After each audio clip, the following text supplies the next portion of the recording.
Welcome to RLCS Overtime, ladies and gentlemen, your one-stop shop for all things RLCS and Rocket League eSports. I'm your host, Wave Punk. I've got a findable carpet and a Quinn Lobdell with me. This has become the normal desk for Rocket League for Overtime. We've adopted him. Yeah. Mom let us keep him.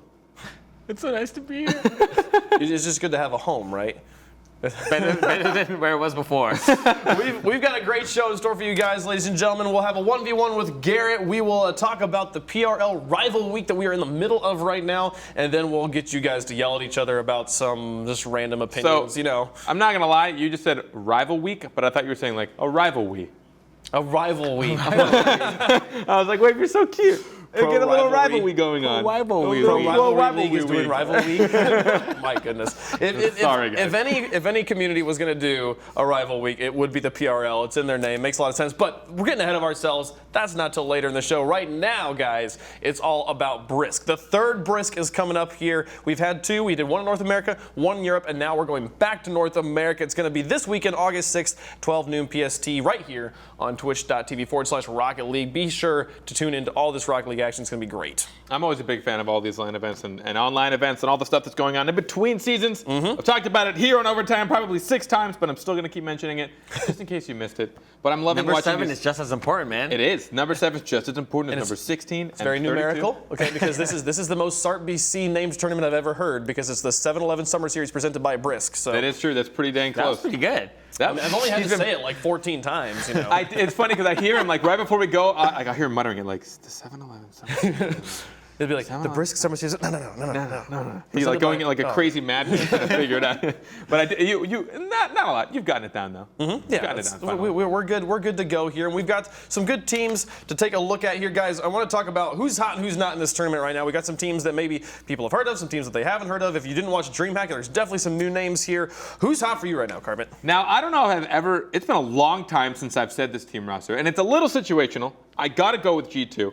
Because they're one of the few full rosters in this one. A lot of people are not able to make this event for whatever reason, and we have a lot of substitutes going on for a lot of these rosters. So G2 and Rogue and Myth, I think, are the mainstay rosters that we've seen before. Sure, they're playing with their full roster. Yeah, playing with their full roster. I think G2 is going to be one of the teams that really shows us, again, hopefully, what G2's all about.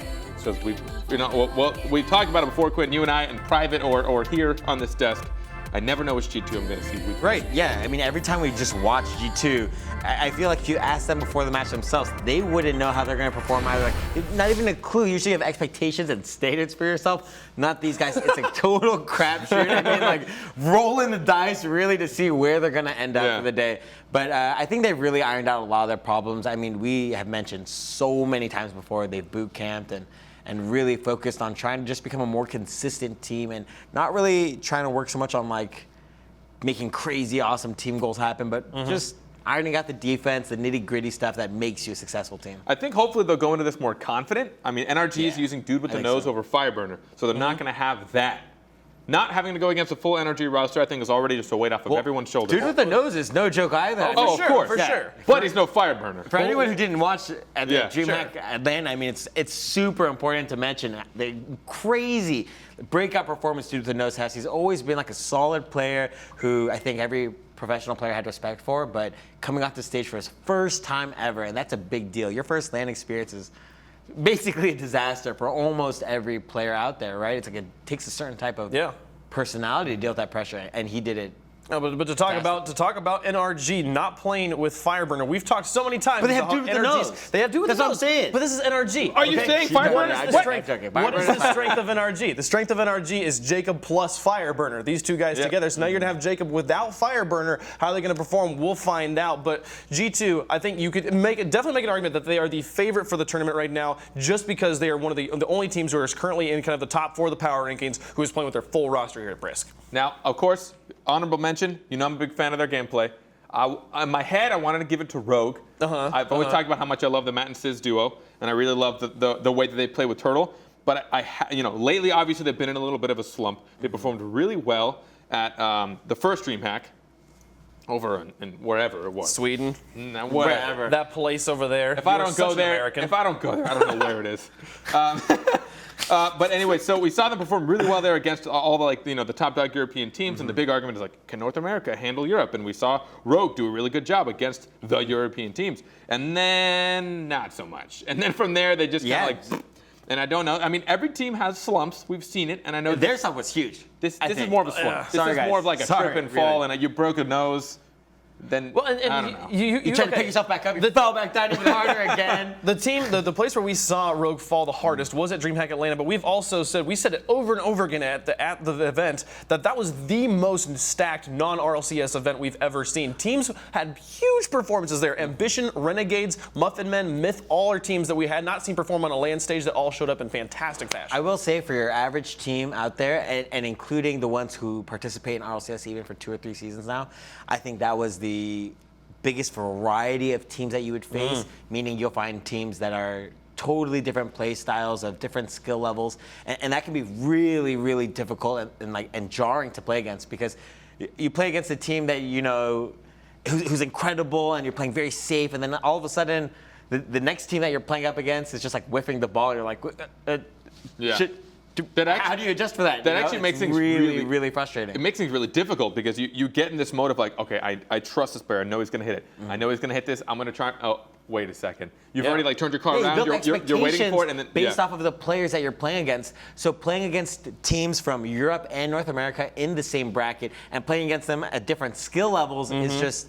It's a new experience, and I think that any team who went to DreamHack Atlanta specifically is going to have a notch up when it comes to that experience. Well, when you talk about like the team that beat them day 2 that put them, or day 1 that put them into the pool of death was Renegades, a team that they hadn't really faced off against. Dude and then with I the believe, nose. Dude with the nose on the team. We can talk about Dude with the nose. I love Dude with the nose. And then Ambition and Set to Destroy were the 2 teams that ended up knocking them out. You talk about the 2 first teams that they lose to, or teams they really hadn't played against, and then you go up against Set to Destroy, a team that is a top 8 team in North America, and when you're already so frustrated at losing against those 2 teams, and they took that to Game 5. They nearly reverse swept Set to Destroy, and then couldn't clinch it there in the 5th game. And you talk about the team that is very emotional. I was watching those games, and it felt like Sizz was not being the energy that he usually is that makes this Rogue roster tick. And when you don't have that morale, and you were so morale focused, it can be easy to lose in those situations, especially when you lose to 2 teams you weren't expecting to even have to worry about. Yeah, just a really cool point I want to bring up. I remember way back when there was Orbit in season 2, and I remember they brought on Sizz. It was Garrett, Turtle, and who was their third? Moses. Yeah. Garrett, Turtle, and Moses, and they had Sizz as their substitute. And I remember talking to Turtle, and he's just telling me Sizz is the absolute man for the energy. Sometimes when we sub with him in, like, it's just awesome, the environment. And it was cool to see them now go into that the most recent RLCS season with Sizz, and we all got to see him be that breakout kind of team coach, dad, support kind of guy on the team. And now, like you mentioned, he wasn't really there. I've noticed that ever since the X Games, actually, there just hasn't been as much of a team dynamic between them. It hasn't been as positive as the energy's just been missing. So I don't know what they're going to have to do, but something is going to have to change for that team. I feel like it's the momentum. When they show up there, they're performing well. They came in second, I believe, in the playoffs, and then they make it all the way to the kind of the top echelon at the LAN. And then LAN after LAN over the summer, they didn't make it into the finals. They didn't do as well, and that can really wear on these guys. And finding their groove is going to be hard. I really hope that they're able to do it. Yeah, that's a really interesting point to bring up. Burnout. I mean, not many other teams have had a summer or an off season as stacked as Rogue. Yeah. These guys are the only North American team to make it out all the way to DreamHack in Sweden. So this could just be a matter of playing too much, or the competition just needing to take a break that happens to everybody. But I mean, that is definitely an important factor to consider for the summer series. Especially if we talk about Sizz being in a slump. If he really is, the morale boost for them. I mean, traveling. Sizz in a slump confirmed. I mean, traveling constantly, flying across the world, coming back, going again, playing at LAN, having the stress, seeing people, like being social, all these things stacked up. It's really hard to keep that positive energy constantly. Yeah. Especially if your team kind of looks at you to be like, make me feel good again. Like, please remind me we can be happy. Yeah. So I think now this is online play. So I think that like this being online takes a lot of pressure off them. They don't have to travel. They don't have to be in front of an audience. They don't have to be on camera. They just get to play their game, be in their own private comms. They get to kind of be in their like safe place again. So we could see a different Rogue than we've seen the last few weeks. I suspect we will, because I think that they really did just kind of get burnt out. I think so too. And we looked at like Ambition. who we saw Prime Thunder popping off on stage. The energy that guy gave off. My boy Prime. Things like that won't be there, right? And so those upsets are much less likely to happen online. So I think that we'll see a better Rogue, but definitely a team to watch. Whether they're on the up or the down, it's hard to say. Well, we'll find out. Who's hot for you in this tournament, Quinn?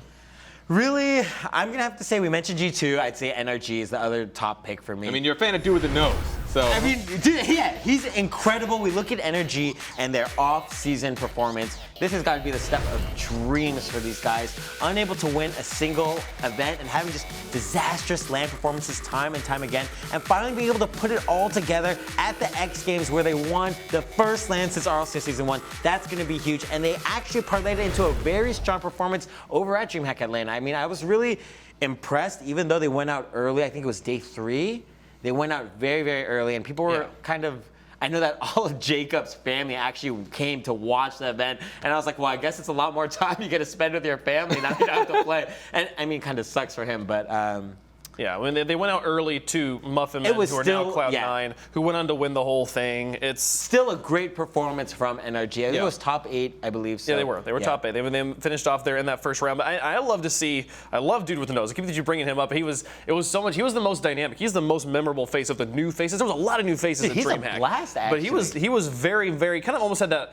I always call it the sub vibe of people like Sizz, who are like extremely talkative, and you can tell like you're part of the reason you're on this roster is because you knocked on enough doors to be like, hey, let me play, let me be on your team. And he was, good enough to back it up, so he's now where he is. But these players who are super, super talkative, oftentimes when you go to LAN, the player you'll end up talking to the most are the players who are the substitute players, because they're the ones who talk their way into the roster, right? And Dude with the Nose kind of has that vibe too, but he's also just like Sizz, Basically, Dude with the Nose, there's no legitimacy whatsoever to your claim on the team. You talked your way into it, man.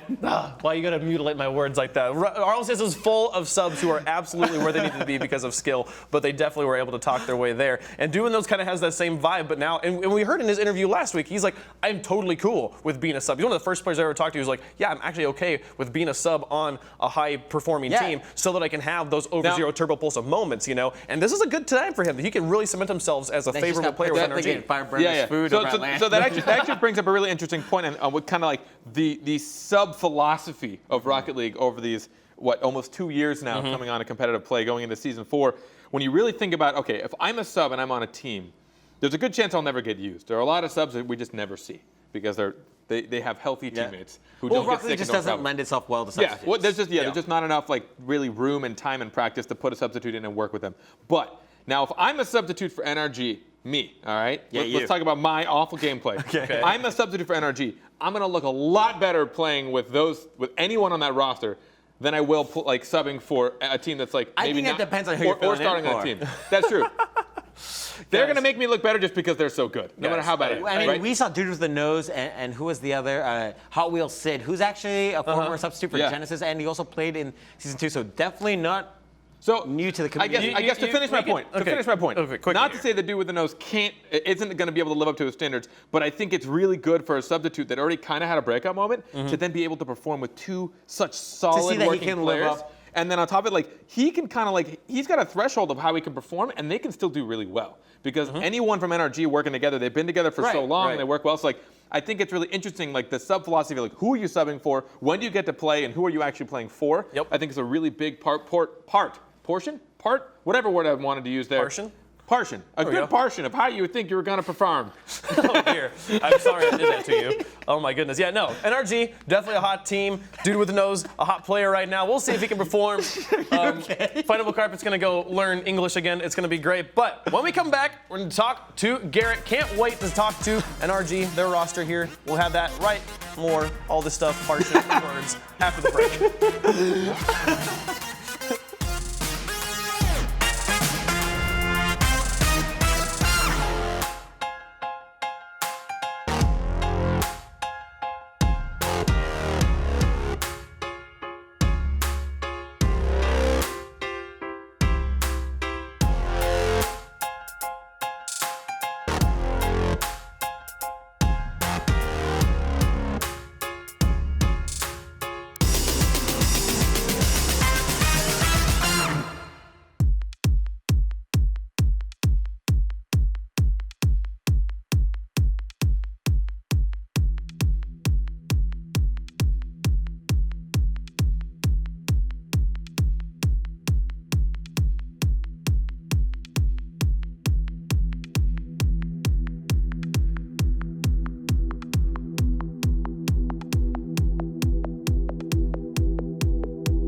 Welcome back to Overtime, ladies and gentlemen. Always a pleasure here to talk to the players that make up our Rocket League scene here. And one of the great ones from North America is on the line today. Garrett G in the house. Garrett from NRG, how you doing, man? I'm doing great. Good to hear from you. Thanks for taking the time to talk to me today. First question, always on Overtime. I just always want to kind of find the backstory of how you got into the scene. Talk to me about how you got into Rocket League. I'll be honest, at first I actually hated Rocket League, but Really? I tried it a couple months later, yeah. I saw it just on the front of Steam, so it was just like a casual pickup, but I really hated it at first because I didn't even know you could fly, and this was near the beginning of it coming out. But I got back into it, and I was actually, kind of ashamed to say it now, but I was a big Kronovi fan back then, and I got really addicted to the game when I found out you could do all these cool things, aerials, double touches. It was really fun then once you learned how to do all that. I think almost everybody that's ever played Rocket League has the story of the time that one of their friends pressed jump and boost at the same time. They were like, "You can fly in this game," and it changed the world for everybody. It's also fun to hear that Kronovi was a big part of that. So was esports on your radar before this? Were you an esports fan? Did you compete in anything? Talk to me about esports for you. When I was younger, I was really into Call of Duty. I had a PS3 when I was a lot younger. So I was a big fan of all the Optic guys, on YouTube and all of that. So that was probably my first esport, but I really didn't get into esports until I started playing CS:GO. Cloud9, all of them. I was really into that.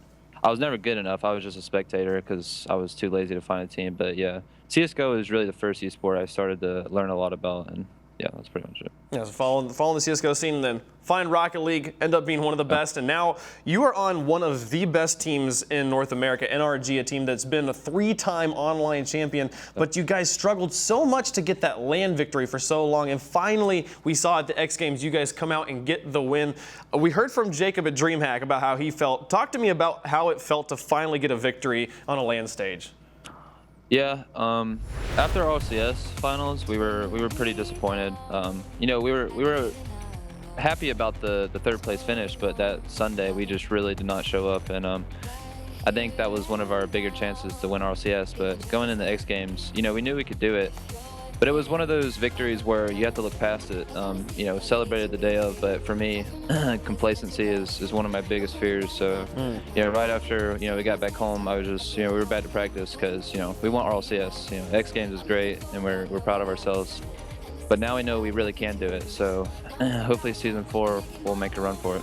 So does getting the victory in any way play into the complacency? Because I know that for you competitors, the hunger to win is part of what drives you. When you finally get that victory, sometimes we see players slack off. Does that factor in? How does Rocket League look different for you now that you actually have a victory?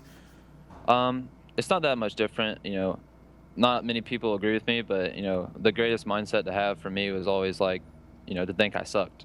Because once you think you're really good, you stop improving. In my opinion, some people aren't like that. Some people get better when they think they're one of the greats. But I really don't like to think of myself highly in that regard because I always want to get better. And X Games victory, I'll be honest, I got kind of cocky for a couple days, but I snapped back to reality, and I think the DreamHack loss probably put us there as well. Yeah, for sure. So talk to me about the DreamHack lock there, or the DreamHack loss. Wow, mix those words up. That's hilarious. You faced off against the Muffin Men in the very first round of the top 8, and we were all expecting you on the desk. We were expecting you guys to win, and they come out and get the 3-0 sweep, I believe. Were you guys anticipating the Muffin Men to be that strong now, Cloud9? Talk to me about those guys. Yeah, I mean, not to take it away from the Muffin Men or Cloud9. They played amazing. They played great, and I had a feeling that they would be better than we anticipated. But it's one of those things where we just really did not show up. It was really not our day. You kind of can relate it to RLCS, where played good the first couple days, and then the last day comes and you're just not feeling it. So congrats to Muffin Men, but I think if we were playing a lot better, it would have been a lot closer. I think we would have won. Yeah, and it's really cool to me also that you guys are have really earned a lot of respect. I remember in like season 1, everyone was like, North America's going to try and hang on, and then but Europe's the real deal. And it's so funny because we won season 1, and then every season they've been like, oh, North America's being better. They're starting to look better, and then it's been Europe in the finals both times. And I remember even talking to Envious or Northern Gaming at the time when they were in the 3rd place match about to face off against you guys. And I was like, so how do you guys feel? And they were like, NRG's going to win the whole thing. Like they've got this one, and then they ended up winning the whole thing. And it's been Europe in the finals 2 seasons in a row now, but NA has been winning a lot of stuff this summer. Talk to me about how you feel about North America versus Europe right now. Constantly the meta for Rocket League is changing, and I think it really has changed in our favor. It used to be where you had to be really controlled and really smart with your rotations, which now everyone knows how to rotate, but it's like it's changed into this fast-paced, like really mechanically skilled game. And with players like Squishy and Jane-Apps, and I think it really benefits them more than anybody. I really do like where it's going. It's not even about who's the best anymore. It's about who's in form on this day, and especially with North America, there's a lot more teams that I think this season. Usually you're like EU will win, but EU's been slacking in my opinion. They're like focusing more on their rosters and actually improving, and they're letting North America catch up. So season 4, I mean, it's a big question mark for me on who's going to be in the finals. Yeah, for sure. I mean, you guys are definitely beginning to get there. It's been great to talk to you, Garrett. I just want to ask this just because I think it'd be fun if you couldn't be on NRG, if you weren't allowed to be on a team with Jacob and Fireburner, and you had to make a roster. I know you just said that this is why North America's catching up, but talk to me about rosters for a second. Who would you have on your team? Who's your dream roster? Yeah, I mean, a lot of people know I've always been a big fan of European players. So if I couldn't be on NRG, I would probably, my first pick would probably be Remco, and it's a big question mark with the 3rd. I like Greasy, I like Devo. I'd probably have to pick Greasy just because I love Greasy. He's really nice. So I think I would pick Remco and Greasy as my other roster. Man, Remco and Greasy, I want to see that roster. That would to watch you guys play would be something else. Garrett, thanks for taking the time to talk to us. Any shout outs you got before I let you go? Yeah, I just want to shout out to my family. They bought me my first computer, so I wouldn't be here doing this interview without them. So just shout out to them, shout out to my friends who have been supporting me lately, and that's about it. Oh, NRG. And NRG, yeah, fantastic. Thanks so much for talking to us, Garrett, and good luck in the rest of Rocket League. Thank you. Fantastic stuff there. Garrett from NRG, ladies and gentlemen. Always great to hear from the players here. A lot of good stuff said by them. And we've got some more stuff coming up from Rocket League from Overtime here. When we come back, we're going to be talking about the PRL's Rival Week. You want to hear more about NRG? We're going to talk about them versus G2. It'll be a lot of fun. Stick around. Don't go anywhere. We'll be right back.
Welcome back to Overtime, ladies and gentlemen. Been a great show so far. The show's been actually nuts. Completely Actually nuts. Yeah, it's just been the stuff that's been happening. Had a great talk with Garrett G, and now we're going to talk about Rival Week, the PRL's thing they're doing this week. We're in the middle of it already here. Been some great action so far. Got some more coming up for us, but guys, like $4,000 prize pool and up. You can contribute to the prize pool as the tournament's going on, and it's cool to see. We haven't ever had something like this before. I mean, I imagine this is the time where somebody sitting there saying, "Man, I wish I hated somebody, or I wish I had a rivalry. I don't get to win money, right?" This is when the payoff comes, right? Yep. It's you've got quite the tiff with someone when someone's like, "I will pay money to watch you two fight," just because it's just crazy to watch. And we've had some great matches so far. If you haven't been able to watch any of it, go back, check the VODs. It's been cool. But if you're not hyped, we want you to get hyped. Want to see you some of the stuff that's going on. Let's take a look at this trailer.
You know, we need to get that music for overtime. Like that's Just have that going on like right now. Yeah. Just, That's pretty good. Yeah, that's vibing there at the end. It goes with what we already have, you know? Yeah. And there's nothing that gets me more pumped about Rocket League than slow motion alpha boost. That's every single Rocket League trailer. slow You know? motion alpha boost. Yeah, because that's what all the pros have. It is kind of like the cue of like you're about to see some cool stuff. We got a slow motion alpha boost here, but I think it's really cool that we've developed enough storylines that the scene is big enough to where this is relevant. Yeah. Like when I heard about some of these, like I'm like, all right, I actually do really want to see that. You're right. Like, and I don't want to wait until season 4 if they happen to match up or if they make league play or when they actually find each other. So I think it's cool that there's enough of a storyline that's like tantalating enough for people to be like, yeah, I want to see that. And some of the storylines are not so long-standing as well, like the flip side leftovers one. That's a newer storyline, but I mean the grudge is there. I mean, you know that these teams have some bad blood, especially with what happened at RLCS last season. Yeah, all it takes is one particular event or two particular events to happen for a rivalry to blossom. And you talk about leftovers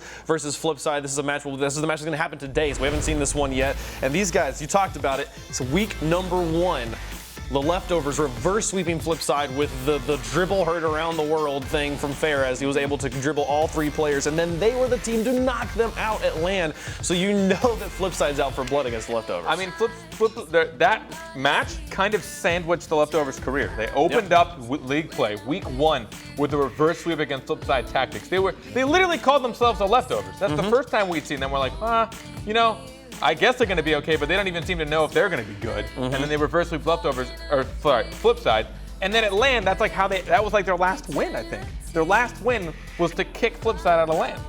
Yeah, like, that's nuts. I mean, the one thing about leftovers that you mentioned before, I don't think they even had expectations for themselves really going into this.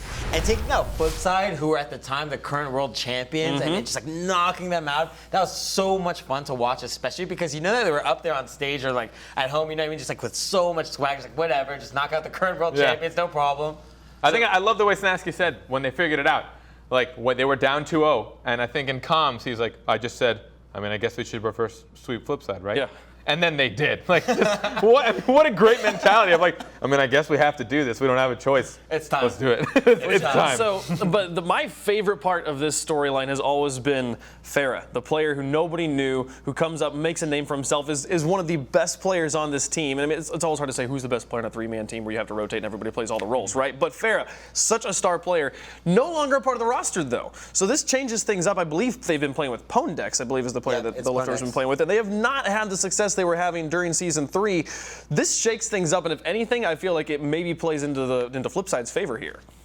Yeah, it's kind of difficult to say. When I've watched them scrim, because I was over at X Games, I was just staying behind them and talking with Pondex a little bit. And I talked with Snazky about the switch. Why did they switch Farah for Pondex? And they didn't have any problems really with Farah as a person or as a player. It's just they thought that Pondex was more polished. Just that, they don't have to grind so much.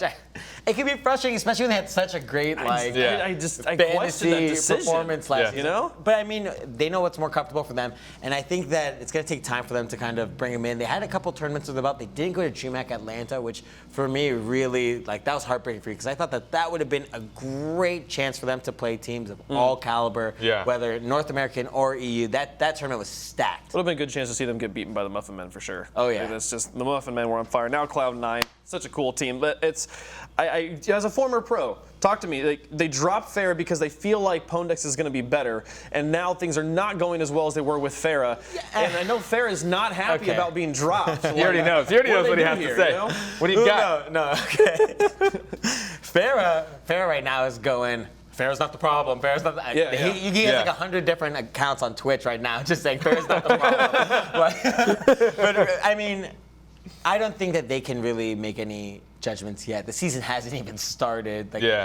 And if we look at last season, how they did, I mean, they by no means had like an amazing performance last season. I want to say they almost got a little bit lucky that they didn't just get 3-0'd or 4-0'd every game, right? I mean, every game was a reverse sweep. That kind of says something about how their series are starting. How can you say it's luck when every series they had was a reverse sweep? Man, I'll say this. As a team that I was the first reverse sweep in RLCS. That's very true, yeah. Genesis versus Mocket. And as much as it is about your team coming together and adapting, it also takes something from the other team. They have to be doing something to be able to initially take control of the match or the series. And you have the mental game working against you. And when you get to that pushing point, right, when you're about to take a series 3-0 or even if it's 3-2, there's a point where you're like, okay, I just need to do one more. One more. Can I still do this? I just need one more. And it begins to teeter from confidence to worrying. And that's just the worst case scenario for any team. So I think that. But they did it over and over again. It does take something. My point is that it takes something from the other team as well to really give up reverse sweeps time and time again. Is there a way to use the phrase consistently inconsistent? Because the teams that they really should have lost to, they always went to Game 5. And the teams that they always should have won handedly, they went to Game 5 sometimes. They didn't really know if they should have been a dominant team or just barely there. And they when you look at I know this, I'm just going to use my hands the whole time. I'm trying to picture this graph you're drawing. This graph is nuts, guys. Trust me, in my head it's beautiful. There's stats everywhere. This looks great. So if you look at it, but I mean when you really think about it, the teams that they did manage to beat in Game 5 were wow, you guys are caliber. You are up there. And then the teams they'd either lose to or make it to Game 5 also, it's what happened? I thought you were a top-tier team. Let me rephrase a little bit. I think that they were a team that could take games against the best teams, but you put them in a best of 7 or something against all the top teams, and in that 6th and 7th match, that's when they'll start to lose it. I don't think that over a seriously long game of matches that this is a team that will dominate and win series decisively. But I do think that they benefited from the circumstances of high pressure and not really having so many expectations of themselves. And I feel that they will have higher expectations. You're going up against Flipside. You want to talk about a veteran team there. And I think Flipside has for them to reverse sweep Flipside and for them to beat them at LAN is a huge deal. But Flipside also a team. I agree. We can talk about leftovers. Don't get me wrong. We can talk about this all day. Flipside has also been on kind of a downward peak, turn, slope. We'll say slope. Slope's a good word. Decline. Anyways, this is the rivalry we're talking about here. Thoughts about who's going to win here? This is the question I want to ask you guys. Give me a too early prediction. It's going to happen later today. Flipside leftovers. Before we move on to the next one. There's always a point at where Flipside reminds us that they're good. and they're one of the best. There's always a point where they I remind hope us. we're gonna see that. But I don't know if we will, right? I'm scared. We've talked about it. Who you got? All right, I'm gonna have to go with flip side. I think they're going. This is like that wake up moment for them. Okay. I think that this is like a moment they need to shine. I'm gonna go with flip side, but like, I don't even really It's the believe most it. uncomfortable you've I ever don't been really picking believe flip it. side. I think that honestly, leftovers could just as easily come in and do it. Sure, And sure. the thing is, I just really hope that we see a good leftover side. I hope so, I'm too. not so much worried about flip side. I think that they'll get out of the slump that they're in. I think it's just a matter of practice. Sure. But this leftovers team really kind of. You're right. They need to kind of prove that taking Pondex was actually a good thing. Yeah, they need to prove that that was the right decision. Moving on, G2 versus NRG. Moving over to North America, two hot rosters right now, and both of them been chasing that first land victory. NRG just got it, and G2's still looking for it. These are two of the most popular, if not the most popular squads in North America right now. You can't say anything about either of these. I mean, okay, you can't say anything about NRG. NRG have just constantly shown us how great they are. And every now and then they have a bad week, but it took them so long. Well, only recently have we seen them not really bring it to the top that we had seen previously. But G2, they have been all over the place, constantly up and down every single week. We never know which G2 we're going to get. Are we going to get the G2 that's probably almost unbeatable? Like, there have been points where I watch them on the pitch, I'm like, you actually can't beat that. But then the next week they come back, and then, like, I have no idea who they are anymore. Yeah, it's like a matter of they have these. Why you bad get home so late, habits. G2? It's 2 in the morning. What are you doing?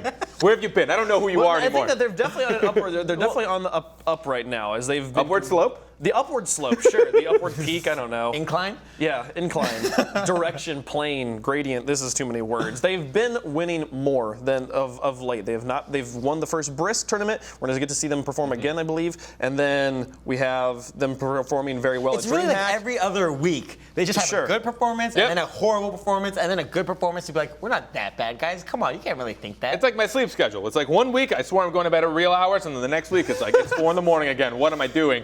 I think it's just they're just like they don't sleep This well. Like sleep and going Yeah, to bed late yeah, is really yeah. on your mind. And this is. I I haven't feel like slept this in is. a long time, Quinn. I feel like this is the battle for, like, you know, a North American top dog sweetheart. Like, Rogue could easily be in this conversation as Yeah. well here of just this is just a rivalry is battle not. for an egg. It's not as much about like, oh, they reverse swept him or knocked him out of land or something, as much as these are two teams who are gunning for the top spot in North America right now. G2, I feel like almost would have the edge in this match just because they want it that much more because they've never had that top spot. Ouch. Oh. When And you they're- bring that to reality, you're not wrong. Yeah. No, I mean, they G2's have never had it. won. Yeah. Maybe not with. Well, okay, they won. They have won the not for Brisk. that brief bad power. moments of it. I know. I mean, even going back to Game of the Two, there was a point where they were just dominating online. Yeah, yeah. Like G2, where I think this match is going to go, I think it's going to go in Energy's favor, and I think the reason for that is G2 just really seems to struggle with consistency, and this is like, yo, G2, just watch your own replays, Well, right? And this is Because the most consistent we've seen them perform, like on a week-to-week basis between the Brisk series and the other online tournaments and playing. They you know, mentioned it was due to replay review and to Yeah, practicing, and and going they in said that was boot a camping. huge part. Yeah, their boot camp really helped them improve, and it kills me inside because they're a good team, and Kronovi especially is one of the most mechanically strong players to watch. Sure. It's so much fun to watch, but he's just like any other player. You get caught in bad habits, you Yeah. struggle to adapt mid-game, and this is a team that I think specifically right now they have a roster that it's basically star-studded. Every single player on that roster is incredible, one of the best in North America. And in the world, they just need to like iron out the bad habits and focus on making sure they don't come back because I mean, So who you guys picking here then? energy. NRG. Oh man, wow, NRG. fast. Sitting here and talking about G2 doesn't matter. NRG's the clean pick from the desk. G2 kind of crapped out over, not G2, sorry. NRG didn't have the hottest performance at I think Atlanta. they and I ran, think- but they were up against in a single elimination bracket. They went up against Cloud9, who went on to win the whole thing. well, we're going You to could just easily talk say they about like basically tied for alternating second at that point. results. When NRG, I'm with that guy. No, Whatever that guy just We'll said. talk about them some more later. We got to move on. Moving it back over to Europe. This is my favorite rivalry at the moment. Envious versus Gale Force. Gale Force has beaten Envious every time. The reigning world champs have yet to beat this star roster, who has one of their star players from playing at the World Championship, Turbo Pulsa, sitting there right on your screen. These guys. So what you're saying is 2 reigning world champs just can't beat the other reigning world champ. Basically, yeah. I wonder who. I wonder what that means. Speaking of having 100 Twitch accounts just to say Turbo's not the problem. Envious and Devo were the problem. Yeah, I don't know. Yeah, what are you supposed to do there? No, I mean, This is one of the most fun things because watching these two teams go against each other, it's like I can almost see the fire in the eyes that I can't see because they're on screens behind controllers. But just knowing how well they want to play against each other, and just every single player between those two, all 6 of them, I can picture a single moment in my head of like, I remember when he was able to just like destroy somebody or just do so amazingly well. So I just love watching these two teams, if anything, just to watch the raw mechanical skill come out of any moment in that game. Yeah, one of my favorite parts about these two teams matching up is I kind of equate this to being the best offense versus the best defense in Rocket League. I think that Envious, there's no team I feel they ever struggle to score on. There's not a single team. The only team really is Gale Force with the best defense. And Gale Force does not by any means keep clean sheets against Envious. Not a chance. I mean, their matches are very, very close. Sure. There's usually a lot of goals in them, oddly enough, which you don't really see in any of Gale Force's other matchups. So we need a break here, but I want to just get quickly. What does Envious need to do? Obviously, Gale Force has the favor here as they've won 3 times in a row that these guys have faced off. What does Envious need to do, and who are you picking? They need to shut down K-Dop. Shut down K-Dop. Yeah, K-Dop just really, his rotations are so unpredictable because he doesn't really rotate straight back. He always goes side to side. And they just need to keep somebody on and make sure that he's not doing what he does best, which is, I think, maintaining possession of the ball and winning through 50-50. And who you got? I mean, Gale Force. Gale Force. Gale Force. Okay, you got to go with Gale Force until they lose? I think that... Yeah, I mean, it's not even just until they lose, it's just they haven't shown a weakness. They haven't shown a weak point, at least nothing like detrimental. Except second place. I mean, except for If second place. if they face off in the grand finals, I mean, Envy's got this. Struggling in the grand finals. But oh man, this will be a grand final basically because just the 2 of them. So we'll see if Envious can do it, guys. It's been crazy talk about Rival Week. Can't wait to watch that later. But one more segment here before we move on from overtime for the day. You like to hear us argue? We're gonna argue some more. It's gonna be a lot of fun. Like, dislikes coming up. Don't go anywhere. We'll be right back.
You were perfection, I was the mess.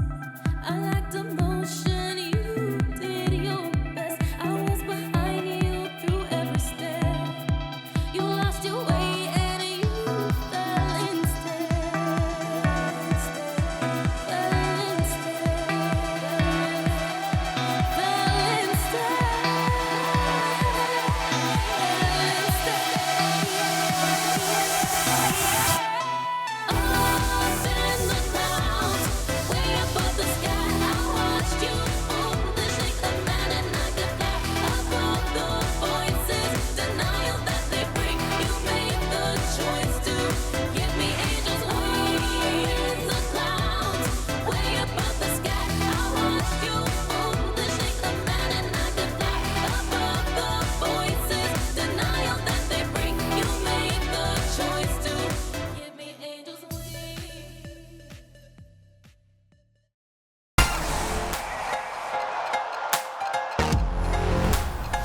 Welcome back to RLCS Overtime, ladies and gentlemen. It's been a great show, and we'd love to round it out with some fun. Is this game fun? We don't even know. We haven't played it before, but about to find out. Like or dislike, it's kind of the same as all the other shows we play, where it's just we think of something, and you guys say whether you like it or not, basically. It's just going to be a statement. It's going to show up on the screen, and then we're going to say whether you agree or you disagree and why, basically. And when you disagree with each other, then tell each other why they're wrong.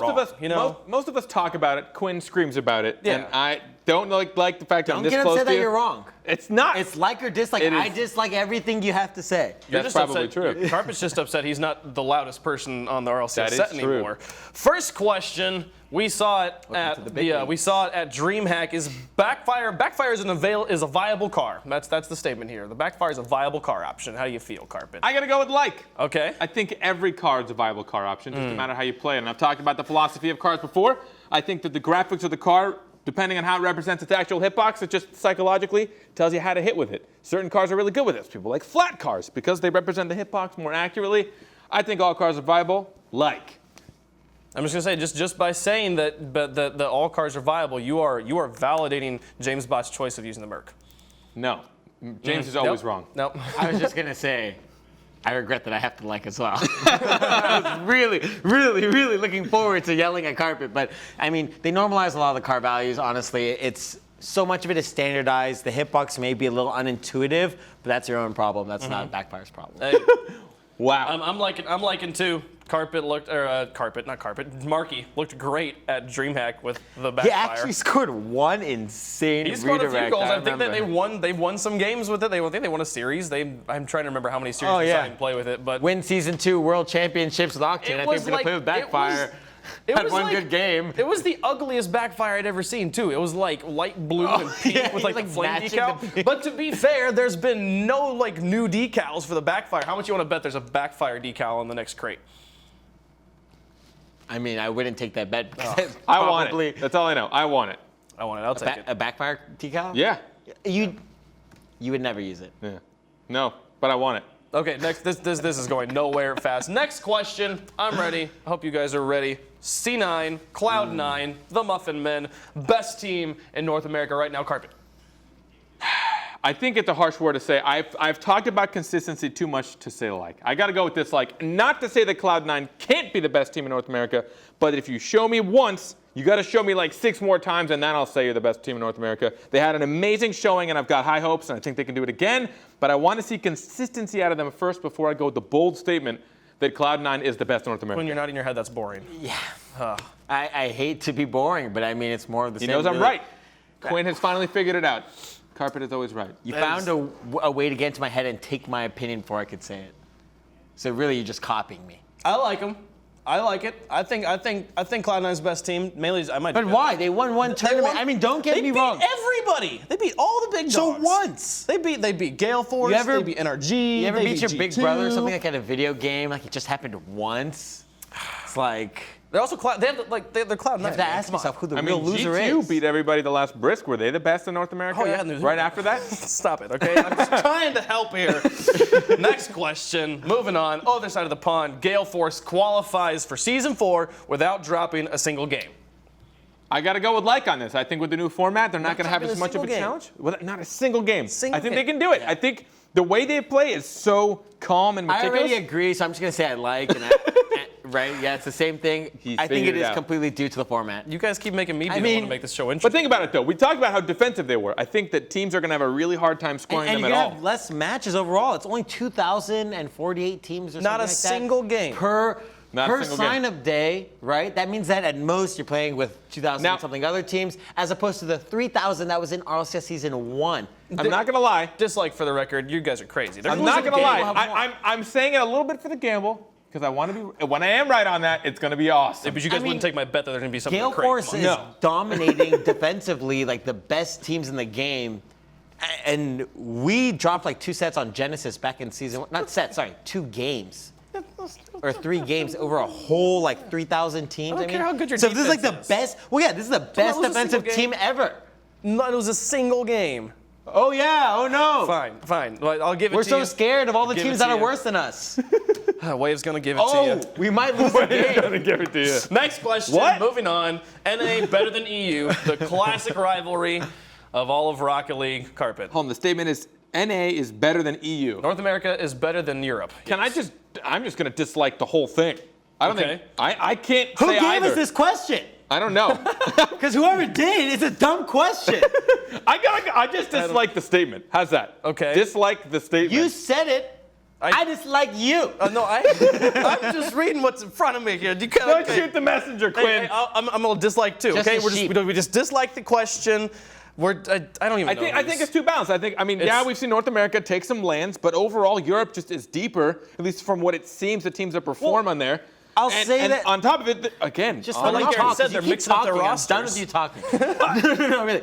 I think right now NA and EU are pretty equal. I think there's like one or two teams for each region that are at that like top tier. And then I think they're all equally, as Marky would say, poo. Pooh. King of the poo goals, scoring You with heard the it here first. backfire. Well, it doesn't hurt if you're equally poo. if you're not number 2, you're poo. Okay. no, if you are Quinn number Lundell, 2, if you're not 2017. number 1, you're poo. Oh, gotcha. Yeah. So you. So all these dislikes Me. are just like a Wait, protest against making a stance, basically. This is the protest again. Well, I just think that the gap's closed up. I'm too So inconsistent. too. Okay, well we'll go with that. Next question. Flip side. They're not even gonna make land this season. Not even gonna make it. So I'm going to They've been going like this. They've been going like. And they're not gonna make it. I wanted to interrupt you, but I wanted to watch that whole thing happen. I couldn't tell what was going to happen first. I mean, you really think they're not gonna? no, he I'm just asking said you the guys. statement. I'm saying that the flip do we side's like been on or the dislike? downward. Oh, I thought you were saying that this is what you thought. They've been on the downward slope, the downward peak. If, you know. if they don't pull out of the rut, no. But I got to dislike the statement because I don't think Flipside is the kind of team that just rolls over and dies. They've got too much legacy behind them. They They've have worked Cucks. too hard. They've got you can't just He talk has a about Cucks lip here. ring That's true. You and a can't beat that. mustache. He's pretty cool. And the mustache. Combo. No, but really, no. I mean, flip side. does that mean you're flip side for disliking? me, yeah, I mean, they're gonna make it into the World Also, Cup. he's a Cookseer fanboy, let's be honest. Yeah. If he didn't, if Cookseer would be texting Are him right now, you? like, how dare you? You don't He like said Cucks? no. You tell me you don't like Cucks? He's No, a everybody likes sweetheart. Cucks. How could No, you no, so possibly you're not not like Cucks? fanboy. I am a fan of So Cucks. what are you trying to say about me then? Okay? No, really. There was a is why I'm reason. scared of him. There was a reason I said Flipside I think is gonna make it. And I think that's because they're a team that's always been able to think critically and adapt towards the meta. They did in season 1. They did in season 2. They should have been able to be You competitive. don't have to build much of an argument for why Flipside's going to make it into land. Okay, so it's then much why more questioning interesting. it? It's much more interesting if you say no. I'm going to say dislike. I think they're going to make it there too because it's Flipside. Exactly. We don't have to say anything more than that. Next question. Maestro on Envious. Ooh. See the answer. Maestro's the answer. They've been playing all summer This is with a good Greasy. one. This is juicy. Oh, this juicy. is juicy. Maestro is the answer. It was Greasy the problem this summer, basically. This summer or just? I'm Well, not going to go. they've just been playing with him this summer. I'm not going to Because go he's on that. technically a I'm not free going to agent. say it. I think Maestro is the answer. I think having some sort of cognitive like congruency on their team, getting back to their roots, and by the roots I mean like what they're used to, what they're comfortable with. I know Maestro hasn't been playing as much. He's had schooling and whatnot and traveling and a bunch of stuff in his way, but I don't think he's going to lose his mechanical skill. I think he's always had a great mind for it. He's been playing the game too long to just lose it, and I think getting kind of back to the Maestro-Remco duo is really going to put them in a great spot. Okay. I mean, I'm just gonna say I don't think that that's the case at all. Maestro is the. That is the most tame the thing answer. you've said all No, no, day, no, and you're and actually there's- disagreeing. Are you okay? Yeah, no, no. you all right? Yeah, no worries. I mean, Are you scared to say this right now? no, I was just gonna say, like, when did they ever win anything without Turbo Pulsa? Ouch. When did they win anything You're just saying with they've Maestro? won one thing? Maestro, how can Maestro be the answer when they never had an answer? Their answer got kicked off and went to another team, and now the answer is having some curse at second place for some reason. Either way, they're still a better team than Envious. Are they going to perform better with Maestro than they have with Greasy? I think they're gonna keep floating off into. You think they're going to keep on Floating losing? off into third place. Oh, I'm sorry. I'll just be Third place. third best in the world or second best in the world. Oh, me. Well, I mean, I think that Turbo Pulsa was the reason they won land. I think Remco's a god. I think Maestro's a god. I think Greasy's a god. But what? It's just not the right But mix of Turbo's a gods. god. But Turbo is the creator Have or you something. seen his shorts? Like, what's the tier above That's true. God? no. You can't beat the shorts. I mean, Turbo Pulsa's a household name, but until Pierre becomes a household name and I everyone, don't know. Greasy everyone had some- really understands who Greasy had Turbo some is. I'm with Sweet Carpet on shorts this one last for the time we saw record. him. I'm with you on this one for You the really record. think Maestro I is think the Maestro's actual... gonna. I think Maestro's gonna make Maestro's a an difference. amazing player, one of the best. It's the against Maestro scene. Remco Doesn't duo. sound like you're saying that right now, What Quinn. was the Remco Greasy duo before this? You're just left. fantasizing? No, but Maestro was there too. Romanticizing about these these duos? No. It was Greasy, It's gonna be Remco Maestro. and Maestro coming No, to a theater no, near no. this Hold summer. on, this- a love story. This is how Quinn words things. It's like someone goes like, "Hey, how do you like my art piece?" He's like, "I think it's great. No, but I nothing- just don't think you're going anywhere, and you should stop now." That's pretty much you're like, Nothing Maestro's a changed. god. Just They didn't not good. win He's any- just not good. He's a god, but he's just not good. Where My did name's Quinn Northern Gaming Lobdell. get? What did Northern Gaming get at the very first season of Third RLCS? place. Third place. Okay. Third place. They keep on going. Wait. Everything yeah, is It's been third a place year. until they get turbo. I think you put Maestro back on the roster, you're going to be good. Next question. I want to move on because we've argued calling this them too questions. much. Next question. They're not questions, right? They're statements. Excuse me. Rogue won't make playoffs. That's a statement. I'm just liking that. There's no way. It's just like I'm just liking that. And it's not, again, you could probably say, oh, Carpenter's just a fanboy Rogue. But there's no, not making playoffs is pretty, that's a pretty steep decline from where they're playing now. And we did just, we spoke on it a little earlier today. I do think they're in a rut. I got to cut you off because once he starts. once this never starts stop. going. Okay, go on. I think they're in a rut. I think they got burnt out. They were traveling a lot, playing in tournaments, going all over the world. They had time to rest. We'll see how they do with Brisk. I think that'll be a little better of an insight to how they're actually playing right now. They've got a good mindset. I dislike Mindsight. that statement. Mindsight. is Mindsight. Cool. important. Cool. Good. Mindsight. Quick. Right, and for that, Mindsight? that Mindsight? same Mindset? mindset. Partian. Partian. Just keep on making. Partian. A Quinn. portion of their mindset that I think like is it going this way? wrong with A them. partian of their mindset. Question. Quinn. Like or Okay. dislike? Okay, I'm just gonna like it with the contingency or whatever that they're playing the same way that they're playing right now. I think right now, going out tied for 15th with DreamHack Atlanta. I think every team that has a statement to or has a reason to say we should be in the RLCS made it into top 8. Okay. Without a doubt. Even though it was a super stacked tournament, their results have just been going down further and further hill, and I think now it's becoming emotional problems within the team. So you know what? I think it sucks to suck. They're going to have to figure it out, because if they don't improve the way it is now, I don't see them making it. Words took of a long wisdom time to from say Quinn. that. It sucks to suck. Figure it out. Sucks to 2017. I'm with Carpet on this one. Rogue's gonna make it. They're gonna pull out. They're gonna find a way to get their mojo back. Get Sizz yelling at people again, and they'll play well. It'll be good.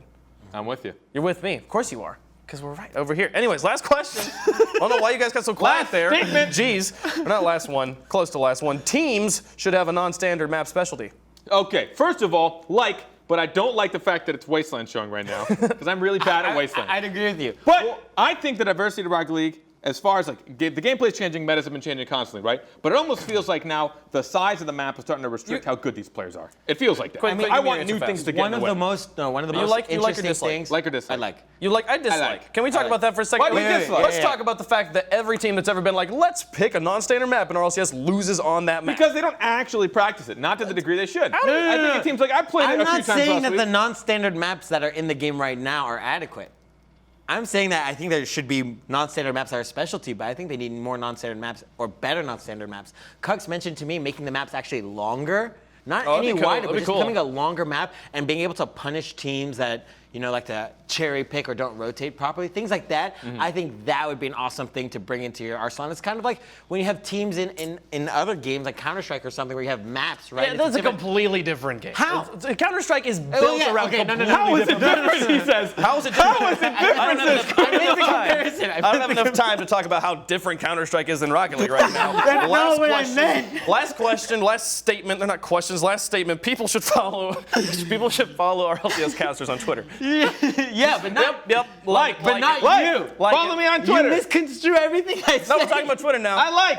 You want people to follow you I on Twitter like. or not? I You like. Of course Follow you me do. on If Twitter. I Of don't course you get do. at least Of course you do. 15,000 followers from this, I'll be ashamed in There's all of only. There's You're in only. for it. Oh my gosh. That's, 15,000 at the minimum. I agree that they should follow people. Good luck with that. Spam You know, it. you know who when it else? happens. You know who else they should follow? You know who else they should follow? Oh, the meme. Mr. Shogun here. Oh Lord. Oh my gosh, Shogun. There we are. Yes. Follow Shogun on Twitter meme because continues. it continues. It's a great meme. I love You it. guys were just talking about it on Twitter. We were. earlier I this love week, it. too. I love it so much. Yeah, a few days ago. But guys, that does it for our show of RLCS Overtime here. It's been a lovely one. Had a great time. Thanks for tuning in, and we will see you at the Brisk, the 7-Eleven Summer Series presented by Brisk this weekend. It's going to be great. Got it. See you there.